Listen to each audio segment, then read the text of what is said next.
What's up, beautiful people? It's Natalie at Fashion Confession Gal. Welcome back to the channel where we talk fashion, art, and how you go from doodling dresses in your sketchbook to becoming the next big thing on the runway.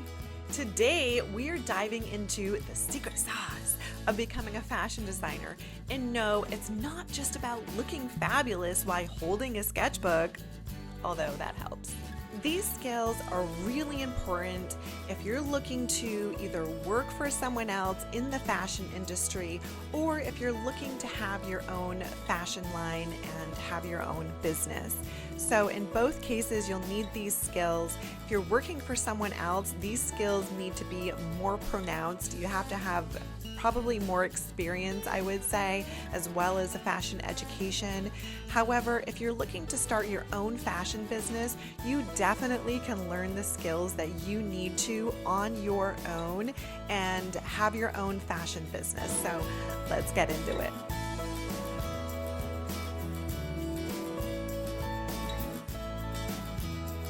First up, sketching and designing. Basically, the foundation of everything. So now some of you might be thinking, I can't even draw a straight line. Don't worry, neither could Picasso. Sketching is about bringing your ideas to life. It's like the blueprint for the fabulous creations that you dream of. Your designs don't have to be perfect Picassos, but they should communicate your ideas really clearly. Think bold lines, expressive poses, and don't be afraid to play around with proportions. And while you're sketching, remember to think like a designer. What's the story? Who is your client? If sketching really intimidates you, one thing that I can say, just start. Start in a coloring book, a kid's coloring book, an adult coloring book. Get your juices flowing. I also highly recommend starting off on a design program where you're not actually pencil and paper. Procreate is an amazing program where you can sketch your ideas in an app. It's really easy to use. There's tons of tutorials on YouTube where you can get the basics of designing in Procreate and just get some ideas in the sketch pad, get your designs down and just start. And then you can slowly learn the Illustrator and Photoshop as you go along and take another deeper step into the designing process. Next, let's talk tech. Gone are the days when it's just pencil and paper. Meet your new besties, Adobe Photoshop and Illustrator. If you're serious about fashion, you've got to get cozy with these. They help you turn that sketch into a digital masterpiece. You can adjust colors, play with patterns, and create those technical flats. Don't worry, there are plenty of tutorials out there.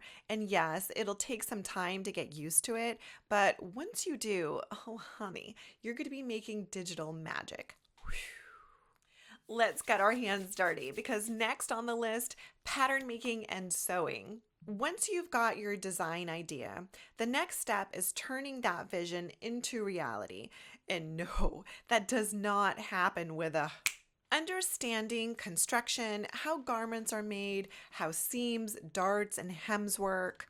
That's really essential. Fashion is art, but it's also engineering. So whether you're hand stitching or working with industrial machines, you need those skills to bring your creations to life. Pattern making is a very detailed skill. You can start your pattern making journey on deconstructing clothes. Take some old clothes that you don't wear anymore, take a seam ripper, and start taking things apart and see how it's put together.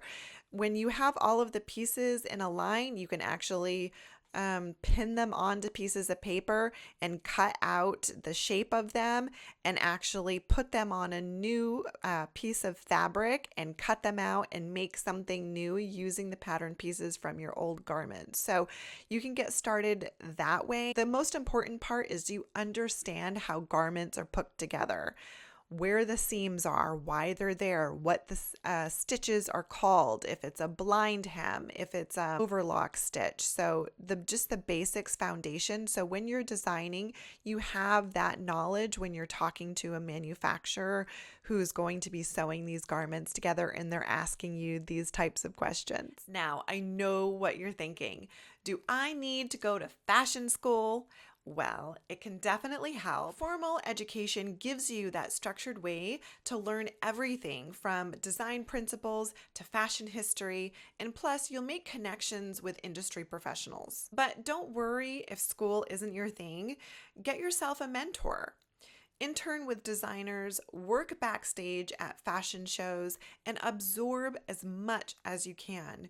Real world experience is invaluable. And trust me, when you're in the thick of things, handling last minute fittings, you'll learn really fast. Designing is only half of it. The other half, business, baby. You could design the most stunning dress ever seen, but if you don't know how to market it, to price it, to sell it, you're toast. Get familiar with the basics of the fashion industry. Learn about production cycles, wholesale versus retail, pricing strategies, and of course, how to negotiate. Oh, and make sure you're all over social media because that's where trends live and die. Finally, the cherry on top, your fashion portfolio. It's really like your visual resume. Employers, investors, and clients will judge you based on this, so make it fabulous. The fashion portfolio, if you're going to be looking for investors for your fashion line, they're going to want to see your ideas, your concepts kind of fleshed out. They're going to want to see some sort of progression of why they can trust you with their money and how you're going to build it into a fashion empire. That's really a main reason for needing a fashion portfolio if you're going to have your own business. However, if you're going to be looking to work for someone in the fashion industry, that is one of the first things that they're going to look at is your fashion portfolio along with your resume. So it really needs to shine and show all of your skills. Include your sketches, your technical flats, garment construction photos, and even mood boards. And don't forget to make it personal. Your portfolio should scream you. I highly recommend watching some of the designer interviews that I did recently to help you get a further insight on what it's like to be a fashion designer. Also, you can subscribe to my newsletter using the link in the description to get even more tips to help you on your fashion journey. And there you have it, the top skills you need to go from fashion dreamer to a fashion designer. It's a journey that takes dedication, creativity, and sometimes a little coffee at 3 a.m. But if you've got a passion for it, nothing can stop you. Thanks for hanging out with me today. If you enjoyed this video, hit that like button, subscribe for more fashion tips, and drop a comment below on what fashion design topics you want to see next. Until next time, stay fabulous.